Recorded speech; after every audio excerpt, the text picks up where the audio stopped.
itu kan pasti selalu ada ya. Jadi, jika ada peserta BPJS Kesehatan yang mengeluh dan ingin mengeluarkan seluruh unek-unek mereka, makanya harus gimana nih Kak? Ume bisa menatap muka saya?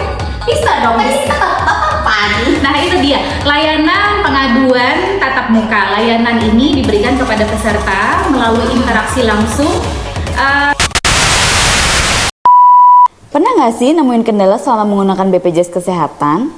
Terus kalau kejadian nih sama kita tuh harus kemana? Terus kita harus ngadu ke siapa? Podcast.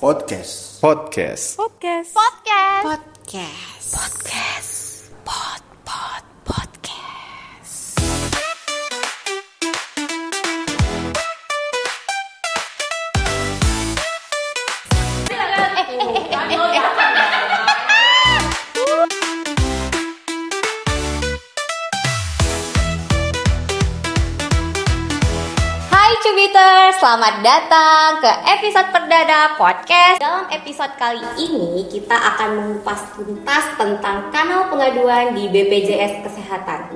Sudah hadir bersama kita ini ada narasumber dari Mutu Layanan Kepesertaan Bagian Edukasi Penanganan Pengaduan Kantor Cabang, Kakak Gusti Ditasari. Halo Ume. Apa kabar? Alhamdulillah sehat walafiat. Ume juga sehat ya? Alhamdulillah sehat, subur Kak. Oh iya, Kak, terima kasih banyak loh udah mau jadi narasumber pertama kita pada episode perdana kali ini. Oke. Ini suatu apa ya? Ya sudahlah, lanjut saja dulu ya. Oh iya Kak, ini banyak hal nih aku mau tanya nih pada hari ini, boleh ya? Boleh. Oke, jadi yang pertama nih aku mau nanya, kan keluhan pada peserta itu kan pasti selalu ada ya? Pasti. Jadi keluhan itu kan bisa berupa pernyataan atau ungkapan ketidakpuasan yang disampaikan oleh peserta atau calon peserta kepada BPJS Kesehatan atas layanan yang tidak sesuai dengan standar layanan, baik secara langsung maupun tidak langsung nih Kak, dengan harapan mereka bisa mendapatkan tanggapan atau penyelesaian segera. Jadi jika ada peserta BPJS Kesehatan yang mengeluh dan ingin mengeluarkan seluruh unek-unek mereka ini harus kemana nih Kak? Apakah BPJS ini memberikan ruang untuk mereka? Nah, diberikan nggak ya ruangnya? Kira-kira ada nggak ruangannya nih? Banyak dong ruangan kita. Tentu saja BPJS Kesehatan itu Ume memberikan banyak sekali ruang bagi peserta kita untuk mengakses layanan pengaduan. Layanan pengaduan di BPJS Kesehatan itu ada 2. Oke, apa aja Kak? Yang pertama, apa? Yang pertama layanan pengaduan tatap muka. Oke, terus? Ume bisa menatap muka saya? Bisa dong, tadi kita tatapan. Nah itu dia, layanan pengaduan tatap muka. Layanan ini diberikan kepada peserta melalui interaksi langsung dan bisa langsung bertemu dengan petugas. Artinya peserta itu bisa langsung komunikasi, menyampaikan permasalahannya dengan petugas. Lalu ada yang kedua, itu pelayanan karena ada tatap muka, berarti kita berikan juga tanpa tatap muka. Gimana? Coba tutup matanya Ume. Gelap lah. Iya bukan yang begitu ya konsepnya ya. Jadi tanpa tatap muka itu jadi layanan yang tidak ada kontak fisik dengan petugas. Jadi layanan ini menggunakan teknologi, komunikasi maupun layanan digital. Wah, menarik ini. Ternyata banyak juga ya Kak ya. Kak, penasaran deh Kak. Layanan pengaduan tatap muka itu apa aja sih? Oke. Karena udah dibilang ada 2, tatap dan tanpa tatap, otomatis harus kita jelasin nih, apa itu tatap muka dan apa itu tidak tatap muka, begitu ya? Oke. Kalau tatap muka itu kita bagi lagi beberapa layanan ataupun kanal yang kita berikan. Yang pertama itu adalah kantor cabang, kantor kabupaten maupun kota. Jadi setiap kota ataupun setiap kabupaten kita memberikan satu kantor di sana, dan itu peserta kita bisa langsung datang bertemu dengan frontliner untuk menyampaikan pengaduannya ataupun apa yang dikeluhkannya. Tapi di sini bukan hanya pengaduan, sebenarnya memberikan informasi juga bisa. Lalu yang kedua itu adalah mall pelayanan publik. Jadi konsep mall pelayanan publik itu adalah dalam satu gedung yang dikelola oleh pemerintah daerah. Jadi kalau kita tuh mall pelayanan publik atau kita sebut MPP untuk di DKI Jakarta itu ada di Jalan HR Rasuna Said, Kafling C22 Karet Kuningan Setiabudi di Jakarta Selatan. Lalu yang ketiga itu adalah mobile customer service ataupun kita sebut dengan BPJS keliling. Kita keliling sampai pusing. Waduh. Gimana tuh? Oke, yang keempat itu petugas informasi pengaduan peserta atau kita sebut PIPP di rumah sakit. Dan yang kelima petugas informasi dan pengaduan peserta PIPP fasilitas kesehatan tingkat pertama, contohnya ada di puskesmas, ada di klinik Pratama dan lain-lain. Kak, maaf ya Kak, aku potong dulu nih karena ada satu apa tuh? nih yang Apa aku tuh? masih bingung banget nih. Ya. BPJS keliling itu apa sih Kak? Oke. Apa yang keliling? Apakah BPJS-nya keliling-keliling? Keliling kemana gitu ya? Oke, BPJS keliling itu sebenarnya konsepnya adalah menjemput bola. Artinya kita datang ataupun kita menyediakan mobile ataupun mobil care gitu. Dalam hal ini ada petugasnya ya, ada petugas dari bagian mutu layanan itu frontlinernya datang ke sana atau petugas PIPP yang memberikan pelayanan dalam mobile customer service itu. Jadi kita memberikan mobil gitu, dia menjemput bola itu dijemput gitu ya. Jadi nanti di sana biasanya itu ada di kelurahan, kecamatan, bisa juga di instansi atau juga bisa di pasar yang banyak warga. Jadi kita menjangkau mereka, kita mendekatkan kepada mereka begitu. Oke, ini kan kita tadi udah bercerita untuk layanan tatap muka nih Kak. Sedangkan tadi kan Kakak menjelaskan ada dua jenis ya Kak. Satunya dengan tatap muka, satunya kan tanpa tatap muka nih. Iya. Kan nggak mungkin tutup mata dong ya. Iya, tutup mata aja, jadi nggak kelihatan tanpa tatap muka. Ayo Kak, bisa nggak Pak dijelasin gitu biar para Cubiters bisa lebih paham gitu Kak. Oke, halo Cubiters, ini untuk pengaduan tanpa tatap muka. Kita itu di era digital, tanpa tatap muka itu harusnya bukan satu hal yang momok atau ini apaan sih, nggak mungkin, karena hampir seluruh orang pasti punya handphone dan handphonenya itu rata-rata sudah smartphone ya.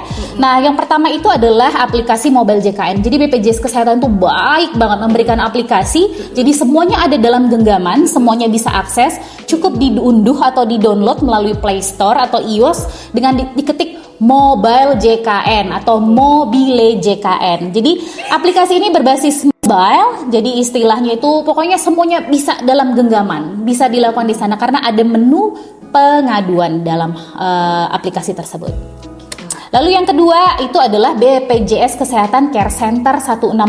Jadi ini dia media telepon. Jadi BPJS Kesehatan itu juga memberikan layanan care center. Dia bisa diakses setiap hari selama 24 jam. Dan yang ketiga itu adalah Pandawa namanya. Keren ya, namanya Pandawa. Apa tuh Kak Pandawa Kak? Pandawa. Menggunakan media WhatsApp itu cukup diakses atau disimpan nomornya, harusnya semuanya sudah punya. Pastikan disimpan dan dicatat di kontak phone-nya. Itu nomor teleponnya adalah di 0811 8165165. Jadi peserta dapat mengaksesnya itu selama 24 jam 7 hari. Khusus untuk waktu layanan administrasinya itu balasan tindak lanjut petugas kepada peserta itu hari kerja dan jam kerja dari jam 8 sampai jam 5 sore waktu Indonesia Barat. Lalu yang keempat ada website BPJS Kesehatan. Dia ini berbasis web. Jadi dapat diakses secara publik oleh peserta kita maupun calon peserta. Cukup diakses ke halaman website www.bpjs-kesehatan.go.id. Ya. Lalu ada yang menarik nih. Apa tuh Kak? Biasa nih kayak orang Ya, seru ya. Seru nih. Dia itu adalah media sosial. Ume punya media sosial? Banyak. Nah, itulah dia. Media sosial itu disampaikan peserta melalui media sosial resmi milik BPJS Kesehatan, baik dari Twitter, Instagram, Facebook, YouTube maupun TikTok. Jadi nanti peserta itu cukup rata-rata ya. Zaman sekarang orang ngadu bukan cuma di DM ya. Di kolom komentar juga banyak ngadu. Ini gimana sih BPJS Kesehatan saya tidak diterima berobat bla bla bla bla bla. Nanti kalau ngelihat tuh biasanya akan replay dari petugas kita yang reply langsung di kolom komen dan minta mendm untuk kita hubungi kembali. Itu gitu. biasanya biar di notice sih. Betul, betul. Ya namanya orang ngeluh ya. Masa ya marah-marah ke tembok ya. Lalu yang terakhir ini sangat fresh dan baru sebenarnya ya. Sudah berjalan, itu kita sebut BPJS Kesehatan Online. Itu dia melalui video conference atau perangkat online yang memfasilitasi peserta yang terkendala akses, jarak, jaringan komunikasi data yang bekerja sama dengan perangkat desa. Jadi kita kerjasama nih dengan perangkat desa. Biasanya dalam hal ini adalah kelurahan dan kecamatan. Kalau kita di Jakarta Utara kan punya pulau ya? Iya.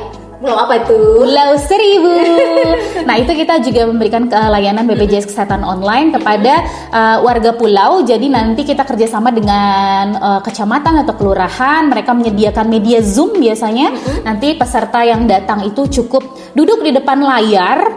Mereka bisa berkontak dengan kita tanpa harus langsung bertemu ya, kontak fisik, tapi menggunakan media Zoom gitu. Oh gitu Kak. Nah, dari semua masalah atau aduan nih yang disampaikan sama peserta, bisa nggak Kak diinfoin apa aja nih pokok permasalahan yang diadukan atau dikeluhkan oleh peserta BPJS Kesehatan nih Kak? Umi punya keluhan? Iya, saya mengeluh Kak, berat badan saya nggak turun-turun. Itu bukan keluhan di BPJS Kesehatan ya? Salah ya? Oke, salah dong. Oke, kalau untuk pokok masalah dalam pengaduan itu kita ada 3. Oke, apa aja, Yang Kak? pertama itu administrasi. Contoh-contoh pengaduan dalam hal administrasi itu adalah pelayanan administrasi di kantor BPJS Kesehatan tuh lama. Mereka mengadukan itu. Lalu ada juga yang petugas frontlinernya tidak ramah. Lalu care center tidak bisa dihubungi. Masih banyak lagi. Dan lalu yang kedua itu adalah iuran. Iuran itu biasanya diadukan terkait iuran, jumlah tagihannya tidak sesuai. Terus dia gagal registrasi auto debit, tapi nggak terinformasi nih gagalnya itu kenapa. Jadi tidak ada notif di mereka. Lalu proses auto debit yang gagal dan masih banyak lagi. Dan yang terakhir ini memang cukup banyak ya. Itu dia adalah Apa tuh Kak? apa? Hayo pasti udah tahu harusnya. Ya netizen lah ya. Itu dia adalah pelayanan kesehatan. Jadi kan kita itu BPJS Kesehatan itu kan ada pelayanan kesehatan yang diberikan oleh mitra kita, dalam hal ini rumah sakit maupun fasilitas kesehatan tingkat pertama. Jadi keluhannya itu diantaranya 1, fasilitas kesehatan tidak menerima rujukan. Sudah diberi rujukan ternyata tidak dibolehkan. Begitu. Lalu yang kedua, sikap petugasnya tidak ramah. Lalu nah itu dia, misalkan aduh jutek banget sih gitu ya. Lalu yang ketiga adalah sikap tenaga kesehatan yang tidak ramah. Dalam hal ini misalkan layanan dokternya ataupun layanan perawatnya begitu. Lalu ada alur pelayanan rawat jalan atau rawat inap yang tidak jelas. Jadi peserta kita ini seperti ngatung-ngatung dari satu ruang ke ruang lain, dari satu tempat ke tempat lain tanpa ada petunjuk, misalkan seperti itu. Lalu bisa juga mereka mengeluhkan terkait tidak tersedianya ruang rawat. Lalu ada pembedaan antara pasien JKN maupun umum, pembatasan ruang rawat inap, obat tidak tersedia, mereka diminta cari sendiri. Ya masih banyak lagi lah kalau terkait dengan pelayanan kesehatan. Nah kan kita udah cerita ya Kak, banyak banget itu pengaduan masalahnya. Kira-kira itu berapa lama sih Kak waktu penyelesaiannya? Mau tahu? Ya mau tahu dong, gue kepo gitu loh. Ya sudah marah-marah, udah diterima gitu ya, tapi tidak ada tindak lanjut begitu ya. Gimana, Oke, Kak? itu kita sebutnya sebenarnya SLA ya. SLA tentu ada semua kanal pengaduan yang kita berikan itu ada SLA-nya. Biasanya dalam hal ini kalau terkait dengan administrasi itu paling lama 1 hari. 1 hari. Oke, ya. untuk iuran dan pelayanan kesehatan yang membutuhkan koordinasi dengan bidang lain, dalam hal ini misalkan kita butuh konfirmasi dari rumah sakit atau kita butuh konfirmasi ke bagian penagihan keuangan, itu SLA-nya bisa 1 sampai dengan 3 hari. Jadi semuanya penanganan pengaduan ini itu bisa terukur secara optimal karena sesuai dengan moto kita itu untuk mencapai kepuasan peserta JKN yang mudah, cepat, dan setara. Waduh, ini episode perdana Oke ya. aja ini udah yang standarnya udah luar biasa. nih narasumber Melangit ini. banget ya. Iya, ini berarti episode kedua harus lebih gong. Oh, ya daripada pasti ini, dong, pasti kan? bisa.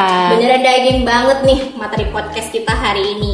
Ya ampun Kak, makasih banyak sudah bersedia jadi narasumber pada episode pertama Cubitin JKN kali ini. Tapi tunggu deh, aku pengen tahu dulu. Apa tuh? Ini namanya dicubitin ya? Iya, Cubitin cubitin. itu apa sih? Cubitan Yo, itu mau tahu, bisa Kak? sakit atau bisa cuman kayak nyenggol nggak sakit gitu ya? Coba deh, apa sih cubitin itu? Kakak mau tahu apa mau tahu banget? Kepo. Kepo ya. Gibah, jadi bisa gibah ya? Iya, Cubitin JKN itu kepanjangannya cuap-cuap berita dan informasi terkini JKN. Wih gila, kece banget. Kece ya namanya ya. Pasti yang buat orangnya kece banget deh. Iya dong, ada di depan saya. Oke, terima kasih juga untuk para Cubiters yang sudah mendengarkan. Stay tune terus di podcast kita and don't forget to share this podcast ke seluruh sosial media yang kalian punya. See you di episode Cubitin JKN, cuap-cuap berita dan informasi terkini JKN selanjutnya. Bye-bye! Bye.